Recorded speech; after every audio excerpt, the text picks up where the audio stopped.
Hey guys, James here with Water for Business Solutions.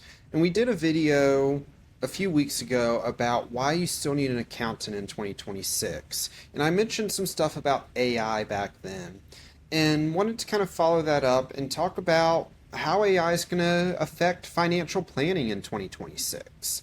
It's definitely something that is a big factor and a big thought process on everything. And we're going to kind of affect this in a few different ways here. We're going to talk about the actual handling of your books, handling of the accounting. We talked about that a little bit a few weeks ago. Then we're going to talk about the analysis and getting information out of it, along with kind of tax planning, etc. there with AI. So kind of a two-parter here. Stick with me. I'll keep you updated as we go through.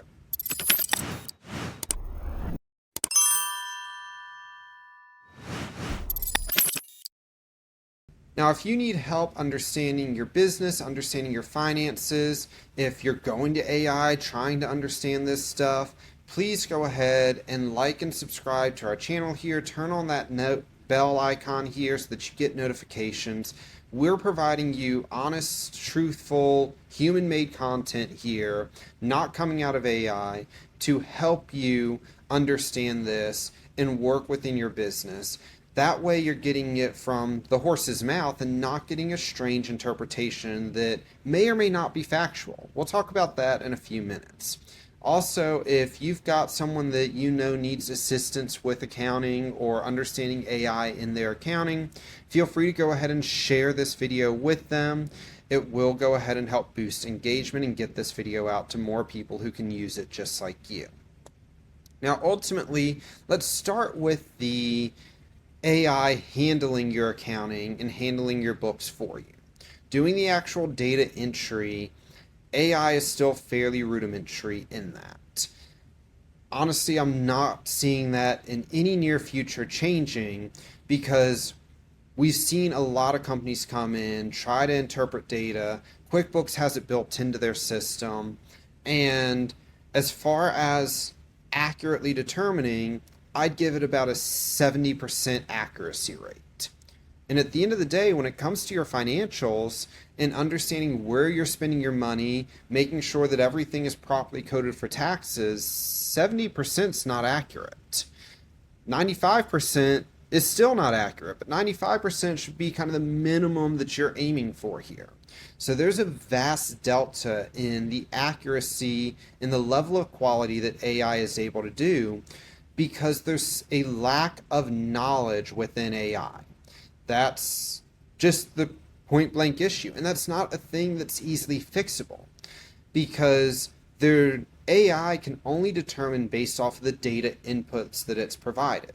Now, we could all day long come in here and we could say, okay, here's my bank register, code this for me.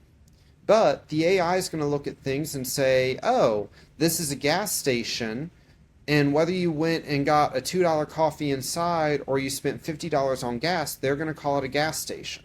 That doesn't work.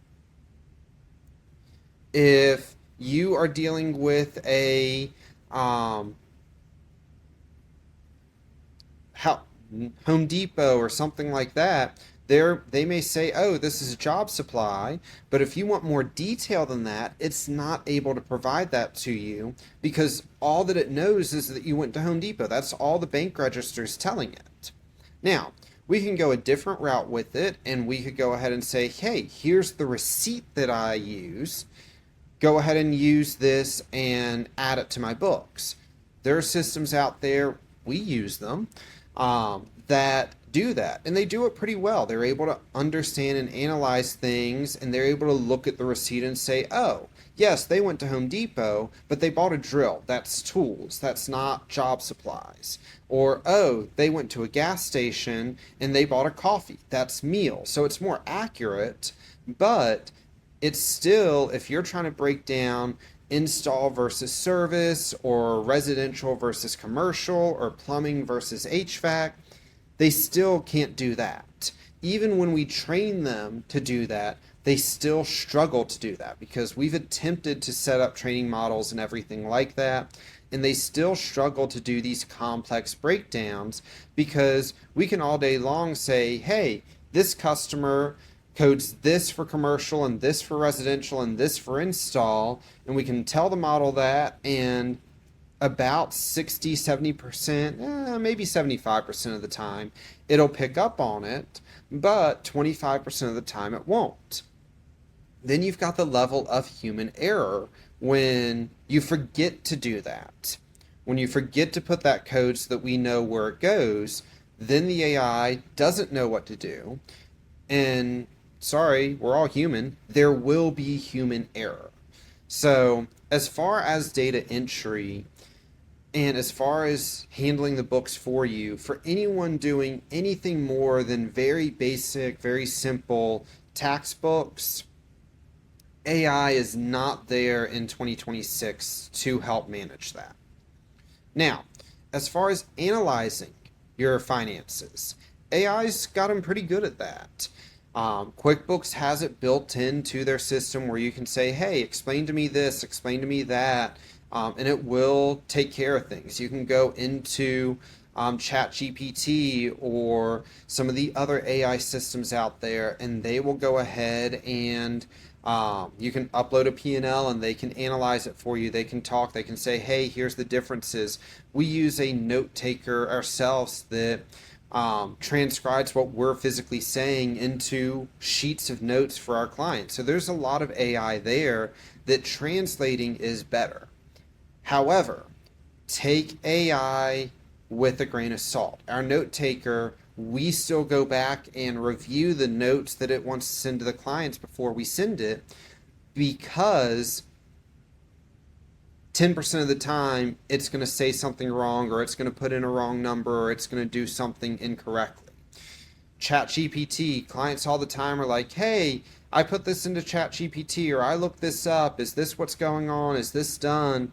And we'll say, no, that's not how it works, or that's a half-truth, or something like that. An example that I'll use that happened fairly recently, a client reached out to me about a tax deduction. He's like, hey, you guys said I don't qualify for this, but I looked this up and it says that it is something that exists, and it is something that exists, just not how AI described it to the client. The way that AI described it was very, very marginally correct. And the client was getting what he was asking for. He was getting that tax deduction, but it wasn't the tax deduction AI was describing. It's a completely different one that was unrelated to what he was describing. So you've got to be very careful with what you're putting into these systems. You got to be very careful in what you're reading in these systems, and you've got to cross-check. It's something like, for years I've told clients, just because you see it on YouTube, just because you, and as I shoot myself in the foot here, let's be honest, just because you see it on Facebook, just because your buddy said this, just because you heard this. I mean, a thing that happens all the time is clients come to me, and I did a video on this too.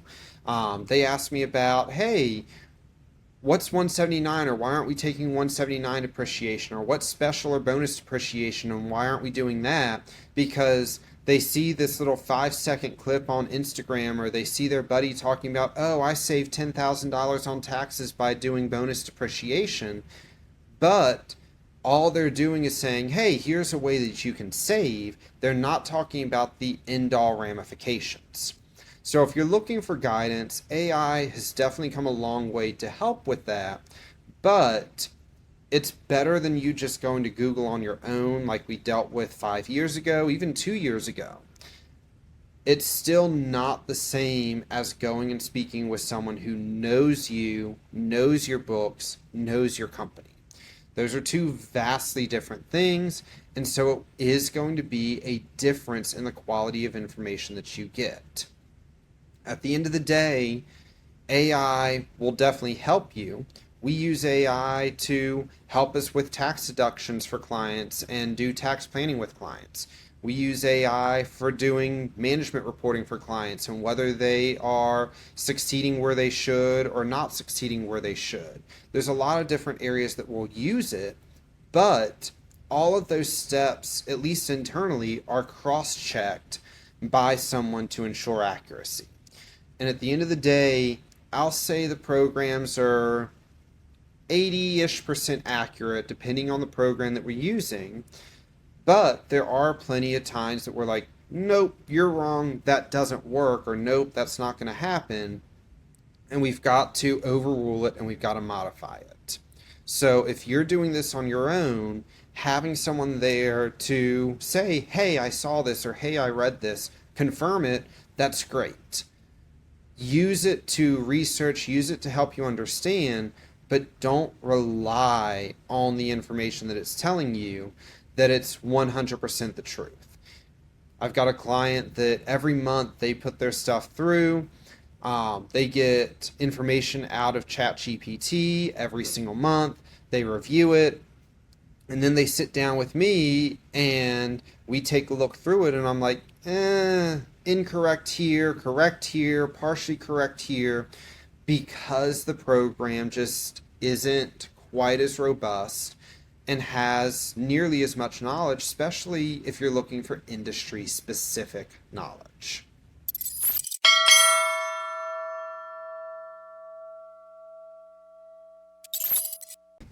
If you're really looking to try to understand your finances, your business, your books, your trajectory, anything like that, that's really what we specialize here at Waterford Business Solutions, is starting with baseline step one understanding and then growing from there. We're happy to help you out, help explain all of this. Please feel free to reach out to us here at either info@waterfordbusiness.com or 864-351-0852. And if you just want to understand finances better, like I said, go ahead, subscribe to our channel, turn on that notification bell. We put out videos every single week trying to help you become the master of your own finances. Until next week, guys, have a wonderful rest of your day.